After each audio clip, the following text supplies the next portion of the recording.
Hey guys, this is Matt from Tackle.com as well as Last Chance Bait and Tackle. Thanks for joining our Periscope episode. I'm going to be talking tonight. Megan's behind the camera. She's going to be asking questions. If any of your questions do not get answered, don't feel bad. Feel free to call the shop, area code 951-658-7410. Before I actually get into Periscope, tonight I'm going to be talking about how I break down the post spawn, the time that we're in, with three simple baits, your top, middle, bottom. Before I do that, I just want to give you guys a heads up. Over the course of the week, we've actually received a lot of orders. We got Yamamoto baits back in. We got a lot of Ikas. We got a lot of Senkos, all that kind of good stuff. And continuing in the next few weeks, our shop's going to be dumped heavy with orders. So if there are baits that you've been looking for, you're thinking, oh man, Tackle.com or the bait shop, the bricks and mortar store here doesn't have it, we're going to be getting a lot of stuff in. May 18th, Diamond Valley Lake is open up. We're really, really pumped up. Water's being basically flooded through the pipelines over there. We got water 5, 10, 15 feet up the bank type stuff, brush off the bank. So it's going to be really, really fun. A lot of cool techniques. And I think a lot of the stuff I'm going to be talking about with my simple three-part approach, it's different. I think it's going to come in handy when that lake does open. So definitely make it a point to pay attention to this.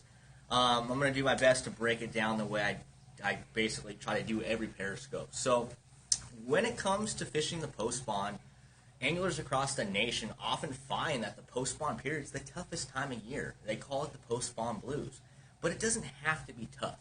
When you're thinking about the post-spawn, you got to think back to early pre-spawn. This is how I break things down. We know in the winter months, fish are out in open water, milling around. They're on bait schools. They're on rock piles. They're off on deep points. As the water warms up, closer to that 64, 65, 66 degree mark, they're going to filter up into areas around the lake. They're going to be on rock piles. They're going to be on tree lines, areas in close proximity to both deep water and their potential spawning flats. They'll filter up the bank. They'll do their thing. They're going to be on beds. This is a time of year where you're going to see different stages of fish up. You're going to got pre-spawn fish still moving up, which are late fish. You got fish that are on beds guarding their eggs, and then you got fish moving off, guarding their fry, and then suspending. So you got to think about this whole process. They're up for several months out of the year in different stages. They're getting the crap beat out of them. That's, to be honest with you.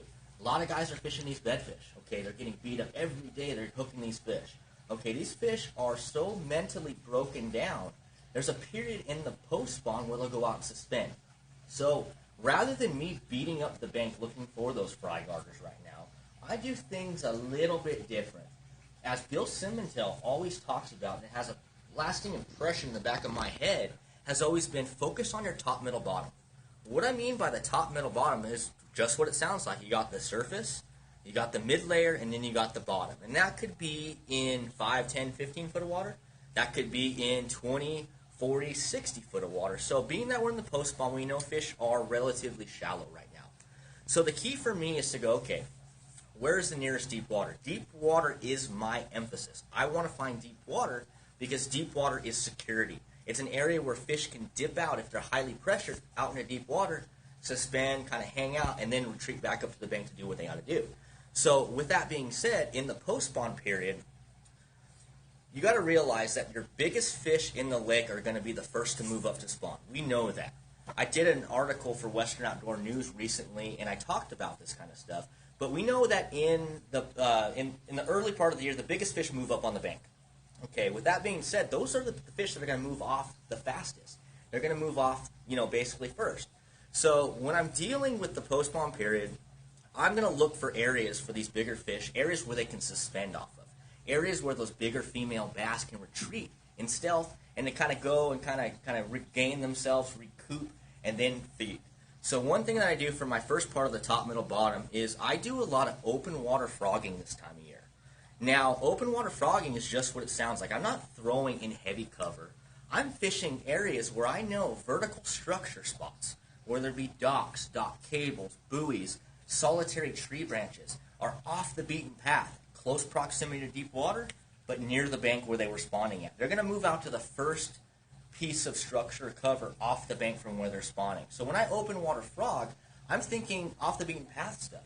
Areas where guys are probably sitting on casting to the bank, I'm going to be sitting way out deep casting to those spots. So like I said, dock cables, buoys, docks, isolated timber. When I'm open water frogging, I'm not thinking in terms of, oh, I got a frog on the bank, a lizard on the bank. I'm thinking in terms of bluegill. I'm thinking in terms of whatever rodent may have tried to cross a cove, got stuck out there, maybe clinging to a branch.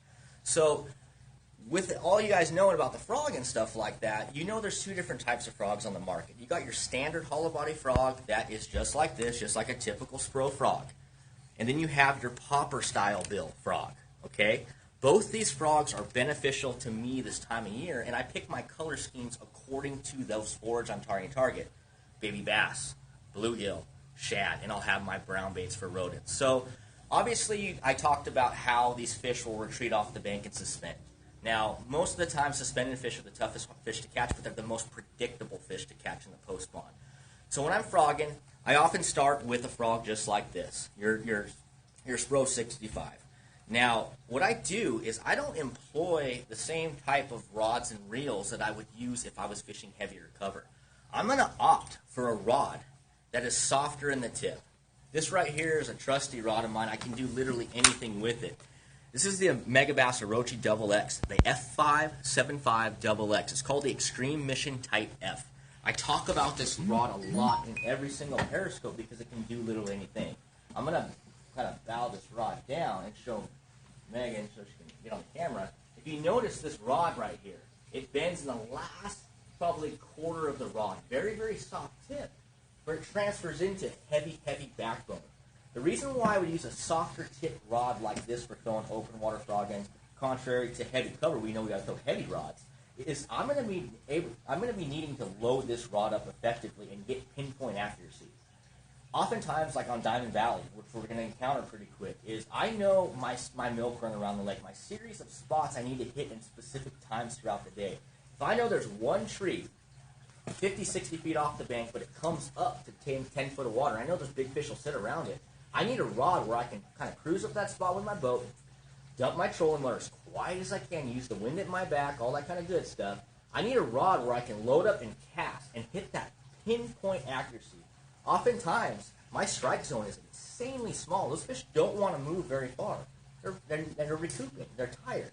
So I want a rod that loads up like this. It could be anything from Shimano, Daiwa, iRod. It could be Loomis. Whatever rod, a little bit softer tip. It's basically a rod you would classify almost as a big worm rod, fishing bigger worms. Still has a little bit of tip, a lot of backbone. I want to focus on something like that. Another thing that I want to touch on with this open water frogging technique is I don't need 65 or 80 pound test braid. I don't need that because I'm not jacking them out of heavy cover. I'm going to opt for 30 or 40 pound braid. Softer tip rod, lighter line. I can let that spool flow a lot easier. It's less wind resistant. I can hit my marks. So when I'm pulling up to these trees, I'm pulling up to these dock cables, I'm pulling up to these buoys, what I look for, I don't just cast on a spot. Obviously, you guys know me as a swim bait angler, okay? Many of you follow me on the internet, Facebook, all that kind of stuff. I'm always preaching, you got to throw the mother this time of year. It's April time. It's the big fish time of year.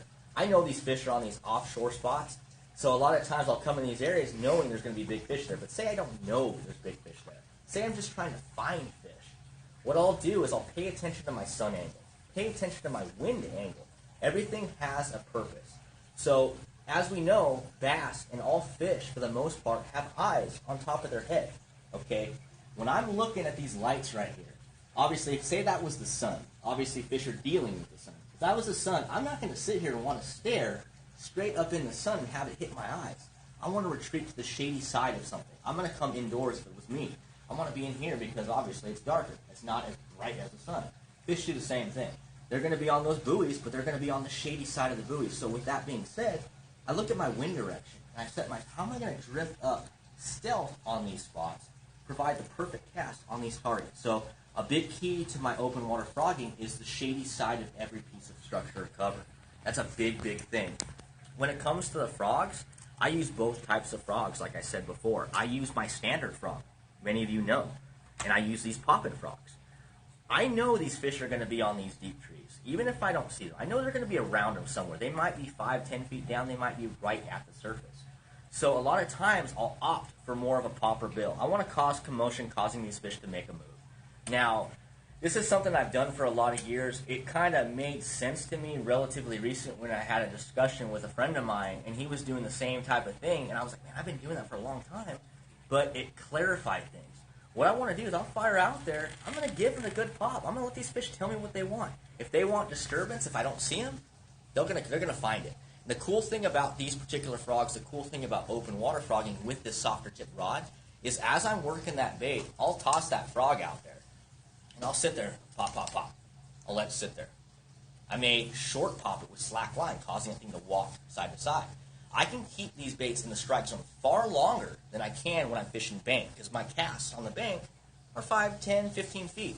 Open water frogging, I may cast, 4 boat lengths out there, hit a tree, pop, pop, pop. I'm well aware from my target spot. Fish don't know I'm there. Sometimes I can get these fish to commit. This is a big, big part to my success this time of year and how I break it down. And in this Periscope, what I want to do is I want to provide you one tip that I do for each technique I'm going to be talking about. Now, when I'm fishing these frogs, okay, say I don't have any popping frogs with me. Say I broke all my frogs for some reason. They're filling up with water. There's been a tool by Paycheck Baits for a lot of years that I wanted to actually show you that most people don't think about. It's called the nose job. And what this actually is, it's a hard plastic cut piece, just like this, with a line going straight down the tube, just like our punch skirts. So what I was messing around with relatively recently, and it made perfect sense to me within the last 2-3 years or whatever, is why can't I put this piece on the nose of this frog and create a pop effect?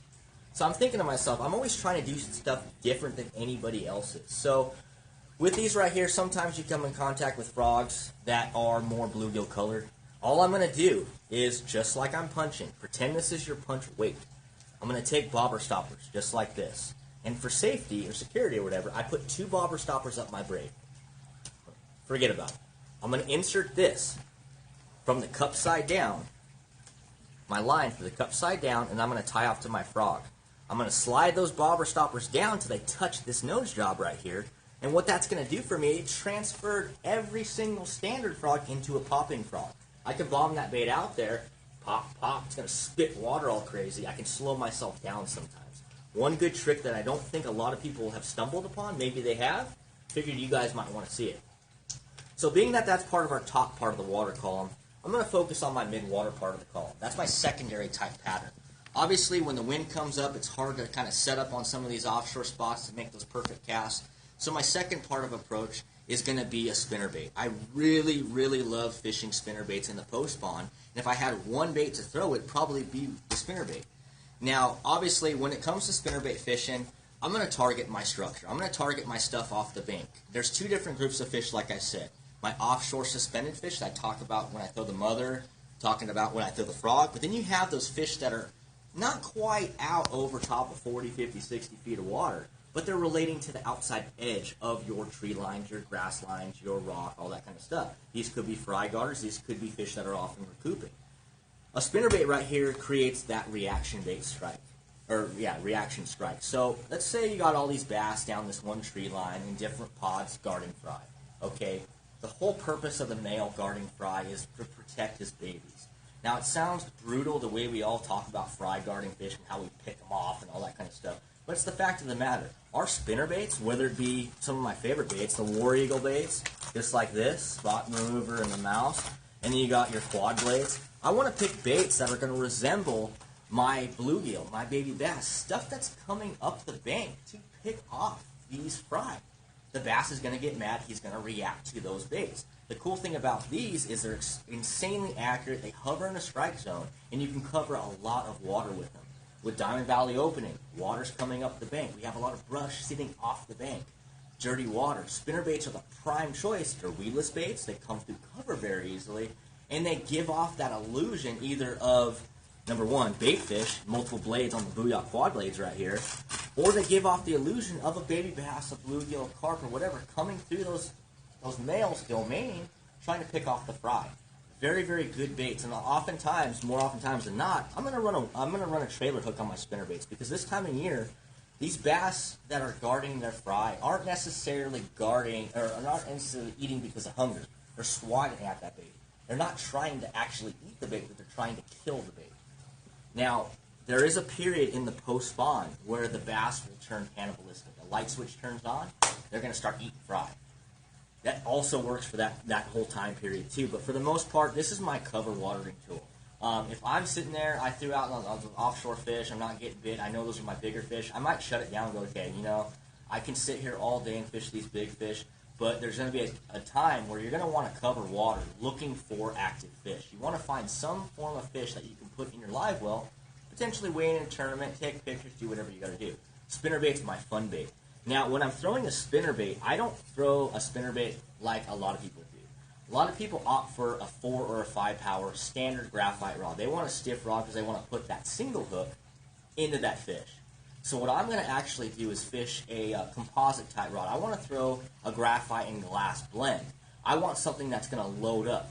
By having a rod that loads up, it allows me accuracy on my spot. Being that, like I talked about with the frogs, accuracy is key. This isn't the time to play around and cast 5 feet to the left, 4 feet over here. You need to hit specific zones, specific spots, whether it be tree lines, grass lines, whatever. If you're fishing and you're covering water and you're fishing these tree lines where these bass are guarding fry, I want to put my cast beyond my target. My target's my fry, and I want to burn that bait around that. That's the bass's strike zone's not very large when they're guarding fry. Composite rods load up exceptionally well. This right here is one of my favorite rods, and although I am sponsored by the Megabass products, I can never get rid of this particular rod because it's core in my arsenal and my routine. It's a Dobbins Champion Series 765 CB. It's a crankbait rod. It loads up. When I'm throwing my line on these kind of guys right here, I throw braid to leader. I find that when I'm dealing with these cover situations, braid in combination with my soft tip rod allow for accuracy. Braid, it comes off the spool insanely well. I can roll cast and hit my marks perfect with this. Now, when it comes to leader, obviously I'm not throwing straight braid.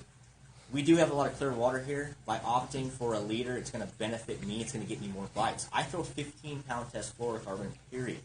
I don't throw 12. I don't throw 10. I throw 15. I have found, I started off being like, okay, I'm line sensitive. We're in SoCal. It's pressure water. You need to drop my line size. That's a bunch of crap. Don't worry about that kind of stuff. This is a reaction strike type technique. I'm going to put my bait out there. You got a question? When you're done. Okay. I'm going to burn this technique. I'm going to burn this bait back. Those fish don't have a lot of time to sit there and analyze, okay, I see a big old strand of line hanging off there. I throw 15-pound test fluorocarbon. And what I do is I actually tie a shorter top shot, something less than 7 foot. I'm down probably 5 to 6 feet. The soft tip rod, the braid, and the fluorocarbon provides a positive hookup on these fish. I don't have to worry about that stiff rod. Somebody was asking if you ever turn your trailer hook upside down. No, I won't do that. My trailer hook stands right side up, and what I do is I don't opt for a swing type trailer hook, me personally. I like a fixed trailer hook. Now, a lot of guys don't like that because they feel when you cast it out there, if you have a fish swatted, it'll turn that hook to one side or the other. For me, I've never found that problem for myself. I always found that swing trailer hanging up on stuff, even though it's meant to roll over stuff. For me, I keep it right side up all the time. So obviously, like I talked about, when it comes to your spinnerbait type reel, I don't care. A 6.3 to 6.4 is more than adequate. If you go up to 7 to 1, you're perfect. You're good. I try not to go to a high gear ratio reel, an 8 or a 9 to 1, and I try not to go low to a 5.4 to 1. I want to be able to maintain perfect contact with my bait. I don't want to have to slow myself down unnecessarily. So I find if you're in the neighborhood of a 6 to 7 to 1 gear ratio reel, composite rod, something where you can roll that cast in there effectively.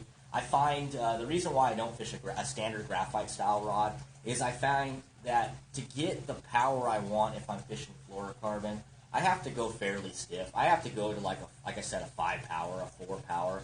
And I find when I have a standard graphite rod making my cast down my specific zones, sometimes it wants to pull my cast because the rod's not unfolding onto my target. So as soon as I switched up to to compensate for the lack of, stiffness in the rod, I went to braid the leader. It gave me that positive hookup I was looking for. Definitely something that's helped me out And when it comes to like the braids and the types of braids I use, I've tried everything. I've tried Power Pro, I've tried Jade Braid, I've tried Samurai. I fish Power Pro. It's standard for me. It cuts very well through cover if I'm dealing with brush, grass. But to each his own. Dye with Jade Braid is exceptional braid. Dye with Samurai is great. Sunlight FX2.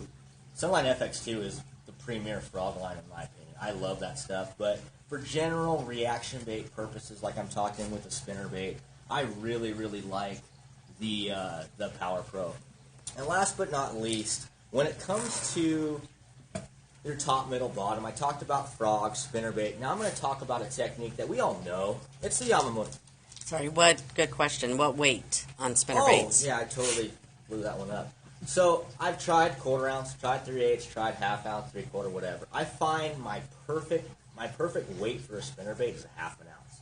I really like the half ounce spinnerbaits, and that was a good question because it actually reminded me of one trick that I wanted to give you with the spinnerbait. But yeah, half ounce spinnerbaits for general situations. I will drop to quarter or 3/8 depending upon how the fish are acting. There's sometimes you need to drop your spinnerbait size smaller than these guys right here. You need to go and learn with crappie spins. Of course, I want something I can cast still, cast effectively, cast a long distance, but I'm going to work my weight size according to the depths that I'm fishing. If I'm fishing deep, I know these fry garters in clear water, sometimes they might be deep, I don't know. I'm going to opt for a heavy size, but my basis, my starting point in every situation is half ounce.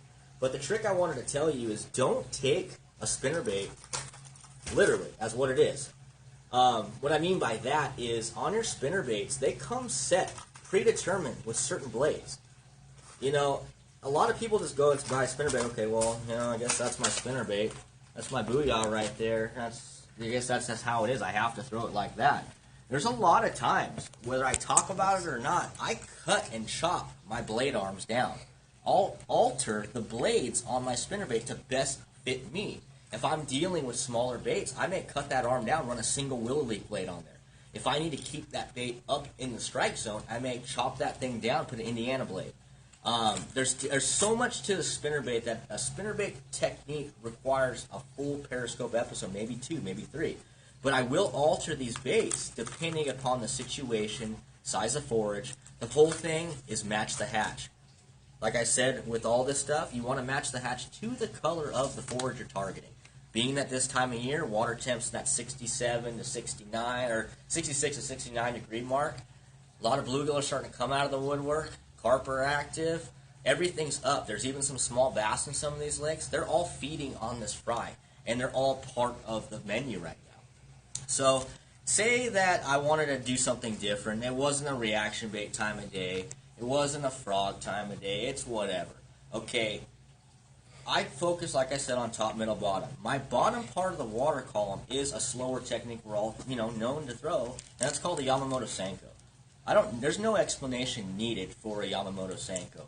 But the thing that I do different from these baits is I fish these off the beaten path. I'll throw these on my buoys, my docks. I'll throw these on isolated brush, tumbleweeds out in the middle of the lake. I know in the post-spawn period, like the frog, these big fish are going to sit underneath that kind of stuff to recoup. They're off the beaten path, but in close proximity to where they came from. So there's no real necessary instruction purposes with these things, but I do think outside the box when I throw them. Now, a lot of you guys are typically used to throwing, just a standard fin Senko. Well, I'm going to wacky rig this thing right in the middle, all that kind of good stuff. One good technique and one good way to rig these things that doesn't get a lot of play from the average guy, but the tournament guy likes to keep it top secret and curse everybody if anybody says anything. Gamakatsu, or the Roboworm rebarb hooks, the small Gamakatsu thin wire hooks, provides a weedless approach to fishing these things. You can fish these things in heavy cover, come through cover, and not snag up all crazy. But what happens when you're throwing a regular Senko? Okay, there is no hook out there that's just like the rebarb hook that can handle fishing these bigger baits. Everything's got a small gap, or is there? So one thing that I want to drop a bomb on you guys that I'm sure some of you guys know is when it comes to the rebarb hook, it's kind of one in its own. There's punch hooks that are very similar, and then there's the rebarb hook. It's more finesse, drop shot, split shot, all that kind of Texas rig presentations. Decoy makes a hook on their, it's called their flippin' hook. It's a hybrid hook. Whether they think it's a flippin' hook, I surely don't. It's a thinner wire hook. You can pan off into my hand just like that. It's a thinner wire hook. When you're dealing with your 5-inch full-size Senkos that, for some reason on the West Coast lately, doesn't get a lot of play anymore when it used to be the top bait, which I still throw, you can take this decoy rebarb hook, rig it the same way you would fish a standard rebar, and it accomplishes the same goal. What it offers you this time of year with dirtier water, rising water, it does the same thing. It offers you weedlessness for the bigger bait. It's going to function the same exact way as the little brother, the thin Senko. Most guys are going to wacky rig this full-size Senko, and they're going to kind of go, okay, well, I guess that's the way to go. They're going to fish their owner rig and hook. They're going to throw an EWG hook. The angle of that hook point right there digs into the roof of those fish's mouth right here. Very, very, very good. And I stumbled upon this one day when I was Texas rigging. I got really lazy. I'm sitting here at Lake Skinner. I'm going like, okay, well, I'm not getting to Texas rigging.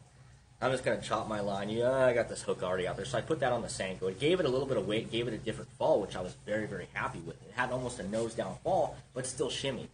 And that's one thing I wanted to lead into this next type of bait. We all know the Senkos work. Isolate the part of the water column these fish are feeding on. It could be your top half. When I say top, middle, bottom, every top, middle, bottom has its own top, middle, bottom. So I'm going to focus on tree lines when I throw this kind of stuff. I'm going to fish on the dock cables. I'm going to let the fish tell me what depth they want to eat. And as simple as that. Fire the bait out, shady sides of everything. Pull some line off. Allow it to fall. Pay attention how deep it is. Give it a count. You can rotate your milk run doing that. But one other bait that people only think as a shallow bait that falls in the same category as your fall baits is going to be a super fluke. Now, a lot of guys only fish the super fluke on shallow grass. They're going to fish it on wind-blown points. They're going to fish those shallow fish with it. But no one thinks to throw this thing out there over top of 40 foot of water on a cable line, throw it out there, put it in freeze-roll, allow it to fall. When paired with an EWG hook, roughly in the 4/0 size, it could be, a decoy KG hook, which is one of my favorites. Gamakatsu Superline ringed EWG, which has a ring on there that has more articulation on this bait. On the fall, this bait is spiraling down. And being that I'm different in the way I fish, I don't fish a lot of conventional stuff the way people do it. I know Senkos get bit, so in the back of my head, I'm like, oh, how can I replicate the Senko with a different bait these fish are not used to seeing, more bait fish pattern bait. So a lot of times what I'll do with this particular bait is I'll bomb that thing out there. I may be on my buoy. I'm in the middle of Diamond Valley on a buoy on the West Dam. Throw that thing out there. Pull line off. Just pull line off. Just let it go. I'm just going to let it fall. I know this bait's just spiraling down. It's giving a wounded bait a look. Baby bass, bluegill, shad, whatever. And a lot of times I can get bit on the fall with a bait that's totally different than anybody's fishing.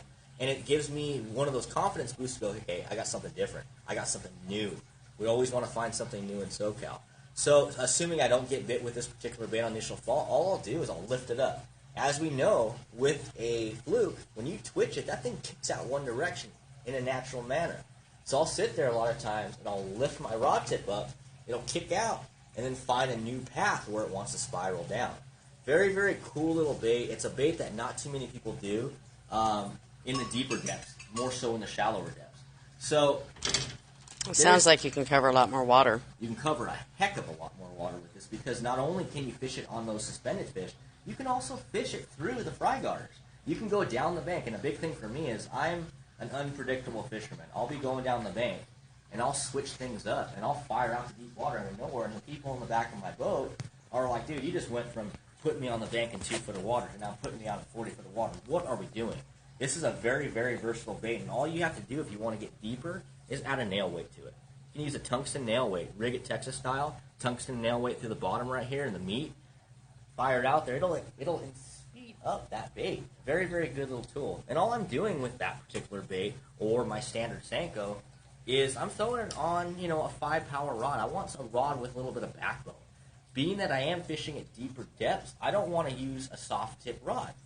When I throw it out there and I'm letting line go, I'm putting a lot of line in that water. Line that's going to catch the current. Line that's going to catch the wind. All that kind of good stuff.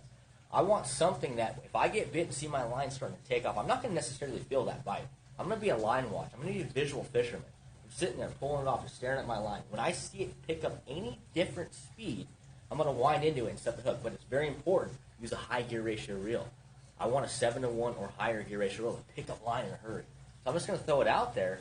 I'm going to throw it on a 5-power rod. When I get bit, I'm going to wind it, and I'm going to crack those fish. Hard hook sets. It seems like it'd be a technique where I want to use braid for, and I have. I've tried it. I find in open water situations, braid catches the breeze, catches the current.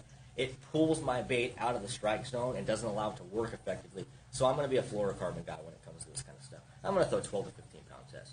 12 to 15 pound test fluorocarbon, heavier action rod, high gear ratio reel, allows me to catch up to these fish very, very easily. And the cool thing with all this kind of stuff is I modify a lot of my stuff. I'm thinking different. I encourage you guys to fish different. With these particular frogs right here, and it was my secret, and I started kind of showing people a lot of different stuff. I'm sure other people did it, but in my mind, it was my little secret. I take these frogs right here. To me, I don't care if it's the shape of a frog, looks like a frog, all that kind of stuff.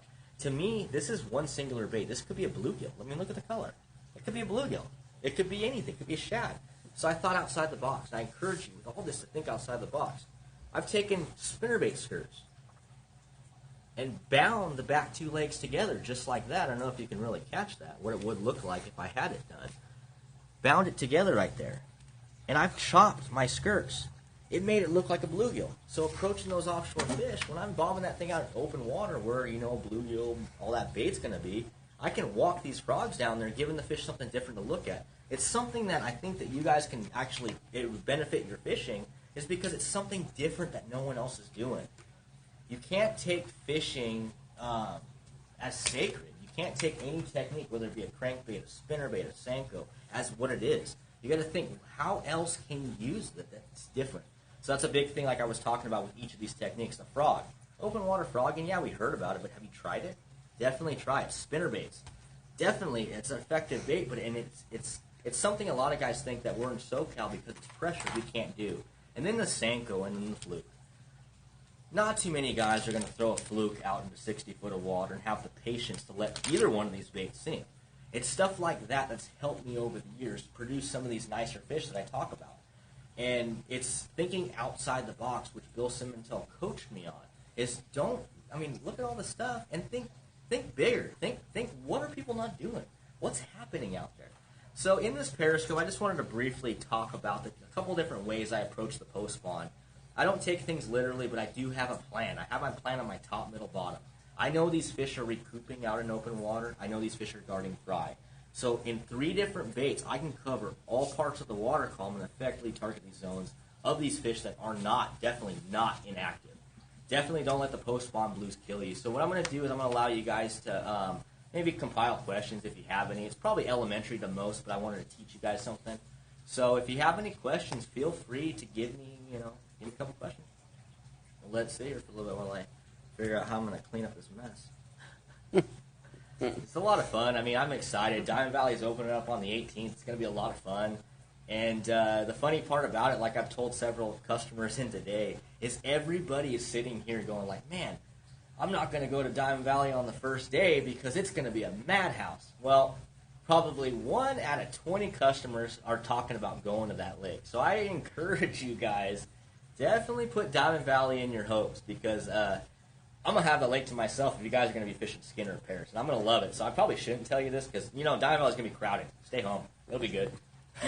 One question, which I'm assuming he's asking about the magic shads, because he asked about Lake Fork. Lake Fork magic shads are actually really, really good baits. I personally fish those things more chatterbait style. Some guys will fish that on a ball head or something like that and pull it through. If you're talking what I'm thinking, the magic shad, most guys will throw them on ball heads. They're a good bait, and that's my first bait that I learned how to fish from a chatterbait. It's very essential and very beneficial this time of year. Chatterbaits are another productive pattern, too. Another question, which I think we touched a little bit earlier, maybe not, is about do you ever weight your Senko to make it fall faster? Sometimes.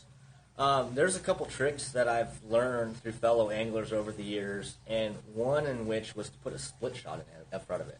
Sometimes that's actually helped it, but there's a couple tricks too. I don't have any of the hooks with me on the table today.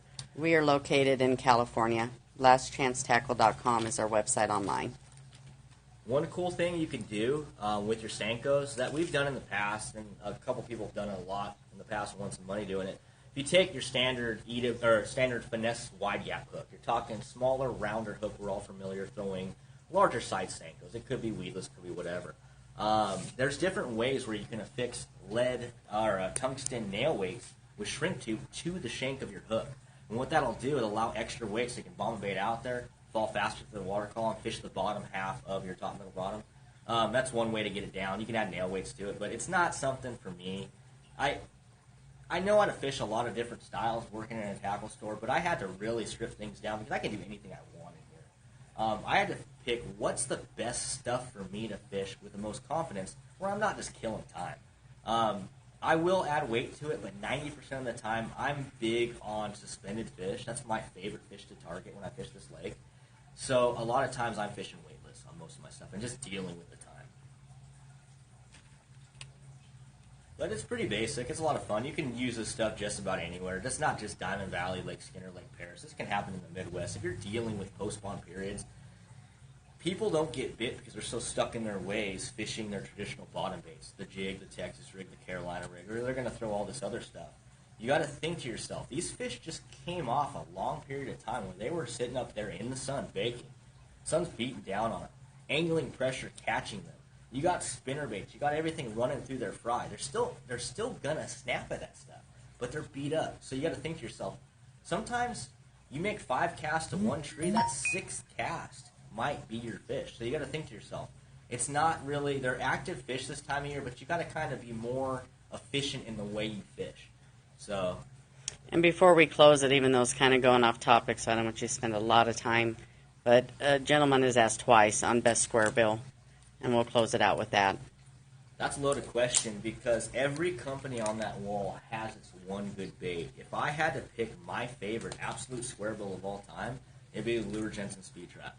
The Lure Jensen Speed Trap, to me, the bigger size, I think it's 1/4 ounce. That's my favorite bait. I mean, it has a lot of rattle, a lot of vibration. I can fish it in dirty water. I can fish it in clear water.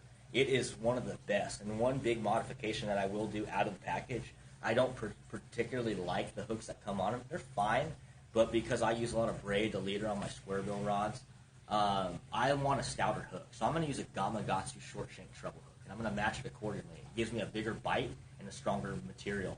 But yeah, the Lure Jensen Speed Trap is killer. Megabass S-Crank is amazing. Yeah, I mean, KBD square bills. KBD 1.5s and 2.5s. So maybe that's the episode we need to do is on square bills. Yeah, if you guys, I mean, I've said it before, if you guys want to know something different that's typical West Coast fishing, a lot of you guys are from the Midwest, and some of you guys are out, a lot of guys are out here too. Tell us what you want. If you want me to sit here and talk about bobber fishing night crawlers for bluegill, I'll spend 30 minutes talking about how I like to bobber fish night crawlers for bluegill. And we're going to have a Periscope party. You can just either email Matt or even just info at lastchancetackle.com with any ideas that you guys have for future episodes. Yeah, it'd be fun. And one thing, too, I mean, like I said before, and Anthony said before, and we do a lot in saltwater, too. So if you want a Periscope geared to throw in the surface iron, one of my favorite techniques, I can gear that to you guys, too. It doesn't only have to be freshwater. It can be anything. We do a lot of saltwater in the store, whether it be tuna fishing, yellowtail fishing. If you want something new, you want to learn about braid, learn about rods, just hit us up, info at lastchancetackle.com. We got you covered. Perfect. As always, we thank you for your business and look forward to helping you guys become better anglers.